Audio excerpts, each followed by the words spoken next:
Sir so నేను ఇప్పుడు చెప్పినట్టుగానే సో ఈ మధ్య కాలంలో యానల్ భాగంలోని చాలా రకాలైనటువంటి ఇష్యూస్ ఎక్కువగా కనిపిస్తూ ఉన్నాయి. సో ఏ రకమైనటువంటి ఇష్యూస్ మేజర్‌గా చూడొచ్చు అంటారు మనం? చూడండి, మల విసర్జన ద్వారి, దారము, ద్వారి, హ్మ్. ఇంకా ఓపెనింగు, యానల్ భాగము, మోషన్స్ బయటపడే భాగము ఏదైనా అనుకున్నా కూడా ఇవి మన జీర్ణకోశంలో లాస్ట్ భాగం. ఇందులో పనేందంటే మన బాడీలో మనం తిన్న తర్వాత ఏవే పదార్థాలు పనికొస్తాయి అవి బాడీ లోపల లాక్కున్న తర్వాత మిగిలిన పదార్థాలు ఏవైతే ఉంటాయి, ఏదైతే మన బాడీకి అవసరం లేదు అది మలలాగా అంటే మోషన్స్ లాగా తయారై బయటికి రావడానికి ఇది ఒకటే మార్గము. ఈ మార్గము 1 ఇంచ్ 1.5 ఇంచ్ లెంత్ ఉంటుంది. అందులో ఫిక్స్డ్ స్ట్రక్చర్ అంటే కొంత పేగు అటు ఇటు ఏలాడచ్చు కడుపులో, కానీ ఇది ఫిక్స్డ్ విభాగం. ఎలా అయితే మనకు గొంతులో ఉంటుంది ఫిక్స్డ్ విభాగం, అది కదిలే అవకాశం ఉండదు. అందుకోసం దీనికి మస్కులేచరు బాగా ఎక్కువ ఉంటుంది. అంటే మసిల్స్ ఉండటం కారణం ఏంటంటే మన మరణాన్ని బయట తీయడానికి ఆ మసిల్స్ కష్టపడి ఆ వేవ్ ప్యాటర్న్ లాగా తయారు చేసి మలని తీస్తారు. ఆ ఏరియాలో బ్యాక్టీరియా కానీ వేరే ప్రోటోజోవా కానీ మిగతా చిన్న చిన్న వైరస్ కణాలు కానీ కొద్దిగా ఎక్కువ ఉండే అవకాశం ఉంటుంది. ఎందుకంటే బాడీలో పనికి రాని పదార్థాలు ఏవైతే వచ్చి అక్కడ రెక్టం అంటే ఈ యానల్ కెనాల్ పైన ఒక సంచి ఉంటుంది, రక్తం అంటారు దాన్ని, రెక్టం అంటారు. ఆ రెక్టంలో ఉండిపోయిన తర్వాత సెన్సేషన్ వచ్చిన తర్వాత మనం దీన్ని బయట తీయడానికి వీలవుతుంది. సో ఆ ప్లేస్లో బ్యాక్టీరియల్ ఇన్వేషను, వైరస్ ఇన్వేషను, మిగతా అన్ని చిన్న చిన్న కీటాణులు కానీ జంతువులు కానీ అలాంటి పదార్థాలు ఉండటం వలన ఈ ప్లేస్లో ఇన్ఫెక్షన్కు గురి అయ్యే అవకాశం చాలా ఎక్కువ ఉంటుంది. స్పెషల్గా ఈ ఇన్ఫెక్షన్ రావడానికి కారణము చాలా మటుకి డయాబెటిక్ పేషెంట్స్కి, హైపోథైరాయిడ్ పేషెంట్స్కి, థైరాయిడ్ అయితే ఏవైతే థైరాయిడ్ సెక్రీషన్ తక్కువ ఉంటుంది, ఈ రెండింటి కారణం ఏంటంటే పేగు కదలిక తక్కువ కావటం. ఈ పేగు కదలిక తక్కువ కావడం మూలన ఇది మళ్ళీ బయటకు తీయడం కష్టంగా ఉంటుంది. అందుకోసం చాలా మటుకి అక్కడ ఇన్ఫెక్షన్స్, మోస్ట్ కామన్ ఇన్ఫెక్షన్ అయ్యేది ఫిషర్స్ అంటారు దాన్ని. అంటే ఈ ద్వారం దగ్గర చిన్న కట్టులాగా అయ్యి చిల్లులాగా అయ్యి మోషన్స్ దానిపైన నుంచి బయటికి వెళ్ళినప్పుడు ఈ ద్వారం టైట్ అయిపోవటము, ఆ మూలన నొప్పి. మాక్సిమం మనకి ఇంటర్నల్ గా లోపలే ఉంటాయి. 100% పైల్స్ ఇంటర్నల్ గా ఉంటాయి. స్కిన్ దగ్గర కూడా వాపులాగా వస్తుంది, కానీ అవి లేటర్ స్టేజ్ లో లోపల పెరిగితే అప్పుడు బయటికి వస్తాయి. బయట అప్పుడప్పుడు ఈ ప్రెషర్ ఉండటం మూలన చిన్న చిన్న రక్తనాళీలు పగిలి అక్కడ చిన్న కంతిలాగా ఒక గడ్డలాగా ఏర్పడుతుంది. అది దాన్ని ఎక్స్టర్నల్ క్లాట్ అంటాం. అవి కూడా చాలా మంది పేషెంట్స్కి హార్డ్ మోషన్స్ వచ్చిన వాళ్ళకు చాలా కామన్గా అవుతాయి.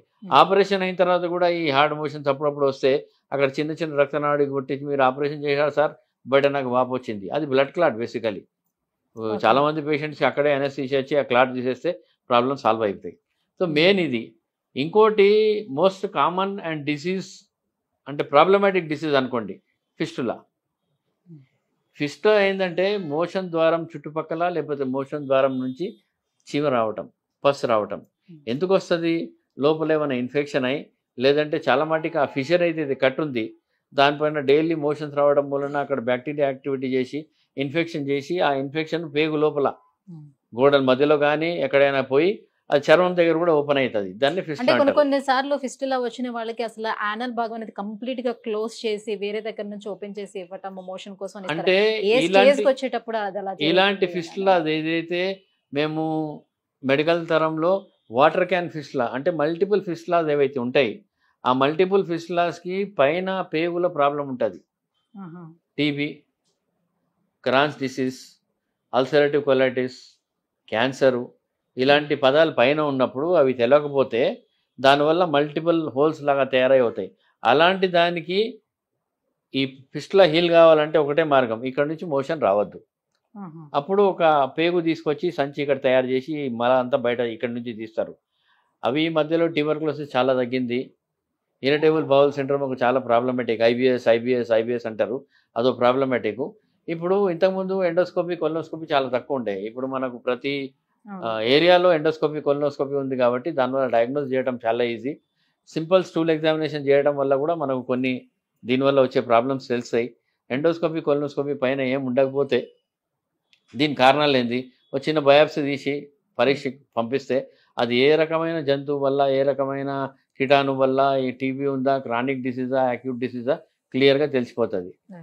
ఈ ప్రాబ్లమ్స్ వచ్చినప్పుడు డాక్టర్ గారి దగ్గరకు వచ్చి, ఒక సర్జన్ దగ్గరకు వచ్చి ఎండోస్కోపీ అంటే proctoscopy, only 1 inch 1.5 inch anal canal చూడటం, అక్కడ ప్రాబ్లం ఏమైనా ఉందా తెలుసుకోవటం, గడ్డలు ఏమైనా ఉన్నాయా, వాపులాగా ఏమైనా పైల్స్ లాగా ఉన్నాయా, కట్ అయిపోయి ఉన్నదా, రక్తం వస్తుందా లేదా, చీమ వస్తుందా లేదా, దీన్ని డయాగ్నోసిస్ చేసుకోవచ్చు. ఇవాళనే ఒక ఎడ్యుకేటెడ్ పర్సన్ ఒక నెల నుంచి నాకు దురదలాగా ఉందని చెప్పేసి వచ్చేసి ఆయన చెకప్ చేశారు. ఆయనకు సింపుల్ గ్యాసెస్ వెళ్తున్నాయి కింద నుంచి. అంటే ఇది గ్యాస్ ఏడు నుంచి వస్తుంది, పేగు నుంచి వస్తుంది, అక్కడ క్రియేట్ కాదు. దాని ట్రీట్మెంట్ ఇచ్చాను, చూద్దాం ఒక 1 మంత్. ఈ ఆపరేషన్ సంగతి అంటారా? ఇవాళ ఇంకో patient 20 years back piles operation చేసుకున్నాడు. పాత విధానంలో కోసి కటింగ్ చేసి కుట్లు వేసే పరిస్థితి. ఆయన భయపడి ఇన్ని రోజులు రాలేదు. ఎందుకు రాలేదంటే, సార్ నరకం అనుభవించిన 5 రోజులు హాస్పిటల్లో 5 రోజులు ఉన్నారు, నాకు 1 month మోషన్ పోవడం కష్టమైంది, ఎంత నొప్పి అయిందని. ఇప్పుడు ఆ పేషెంట్ డిశ్చార్జ్ కాదు, ఇప్పుడు వెళ్తారు కాసేపు అయిన తర్వాత. ఆ పేషెంట్ అడిగిన ఇప్పుడు ఎట్లా ఉన్నదంటే, సార్ ఇలాంటివి ఉందండి, మొదలు తెలుసుంటే మొదలే వచ్చి చేసుకుంటుంటే కదా. విధానాలు మార్పు, ట్రీట్మెంట్ విధానం. మల విసర్జన ద్వారం దగ్గర నరాలు రక్తనరాలు కాక ఈ నర్వ్స్ చాలా ఎక్కువ ఉంటాయి. దాంతో పెయిన్ సెన్సేషన్ చాలా సివియర్ ఉంటుంది. ఆ పెయిన్ సెన్సేషన్ని తొలగిస్తూ దీన్ని సున్నితంగా ఒక చిన్న రంధ్రం ద్వారా ఆపరేషన్ చేయటము ఈ మధ్యలో పైల్స్కి, ఫిషర్కి, fistula it has become a modern trend. దీనివల్ల నొప్పి చాలా తక్కువ, కోసుడు పని లేదు, కుట్లు వేసే పని ఉండదు, కటింగ్ ఎక్కువ ఉండకపోతే మాంటానికి టైం కూడా తక్కువ తీసుకుంటుంది. అలా రికవరీ పీరియడ్ చాలా 70% నా పేషెంట్స్ రేపు ఎల్లుండి డ్యూటీకి వెళ్ళిపోతారు. ఇబ్బంది ఉండదని కాదు, కొద్దిగా లేజర్ తో చేసుకునే ఈ ట్రీట్మెంట్ తో ఎన్ని రోజుల వరకు హాస్పిటలైజ్ అయ్యి ఉండాలి, లేదంటే రెస్టింగ్ పొజిషన్ లో అంటే అవసరం ఉంటుంది? Simple disease early diagnosis, early treatment చేసుకోవడం వల్ల నెక్స్ట్ డే చాలా మంది పేషెంట్స్ వెళ్ళిపోతారు. మేము ఇంకో డే రెస్ట్ తీసుకోమంటాం, ఏమంటే మత్తు లేకుండా చేయలేము కదా. అనెస్థీషియా వల్ల రెస్ట్ కావాలా, చాలా అవసరం. ఓకే, ఈ ప్రొసీజర్ వల్ల చాలా మాటికి ప్రాబ్లమ్స్. కానీ 3rd stage 4th stage వచ్చినప్పుడు, సార్ మీరు ఆపరేషన్ చేస్తున్నారు, రేపే మంచిగా అయిపోతుంది అన్నారు, అది అయ్యే అవకాశం లేదు. మోషన్ బైల్ మాస్ చాలా పెద్దగా ఉన్నప్పుడు కరగడానికి టైం పడుతుంది దానికి. అప్పుడప్పుడు బ్లీడింగ్ అయితే లోపల పేగు లోపల కుట్లు వేసే అవకాశం ఉంటుంది. ఇంతకుముందు పేగు లోపల పోయి చూడటం కూడా కష్టం ఉండేది. ఇప్పుడు పరికరాలు ఎట్లా వచ్చినాయంటే, మేము లోపల వరకు పోయి ఎండ్ వరకు పోయి అక్కడ కుట్టు కూడా వేసే పరికరాలు, డాప్లర్ గైడెడ్ మిషన్స్ వచ్చినాయి. దీనివల్ల పేషెంట్ రికవరీ చాలా ఫాస్ట్. ఎంతైనా ఏ దెబ్బ తగిలినా కూడా టోటల్ హీలింగ్కు 2 వారాలు కావాలి. కానీ ఈ లేజర్ సర్జరీ కానీ డాప్లర్ గైడెడ్ సర్జరీ చేయడం వల్ల పేషెంట్ ఆ రోజే మోషన్ పోవచ్చు, సుఖంగా కూర్చోవచ్చు, నడవచ్చు. డైట్కి ఒక పద్ధతి ఉంటుంది. ఆ డైట్ మేము ఏమేమి తినాలో అన్ని డైట్ ఇస్తాం పేషెంట్కి. అది పాటిస్తే మాత్రం 100% రికవరీ అండ్ పెయిన్ లెస్. అంటే టోటల్ పెయిన్ ఉండదని కాదు, పెయిన్ లెస్ ఇష్యూస్ ఈజీగా తొలగించవచ్చు. అర్లీ పీరియడ్లో వస్తే దీనికి మెడికల్ ట్రీట్మెంట్ కూడా ఉంది. కానీ పేషెంట్ చాలా మటుకి 3rd stage 4th stageలో వస్తారు కాబట్టి మనం 1st 2nd stage గురించి మాట్లాడడం చాలా కష్టం.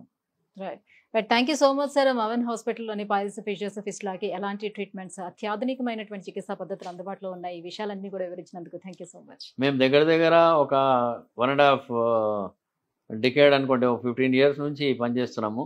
దీనికి కారణం ఏంటంటే, పెద్ద పెద్ద హాస్పిటల్స్ ఉన్నాయి, అందరు జీర్ణకోశ వ్యాధి, liver, gall bladder, pancreas, intestines, దాని మీద కాన్సన్ట్రేషన్.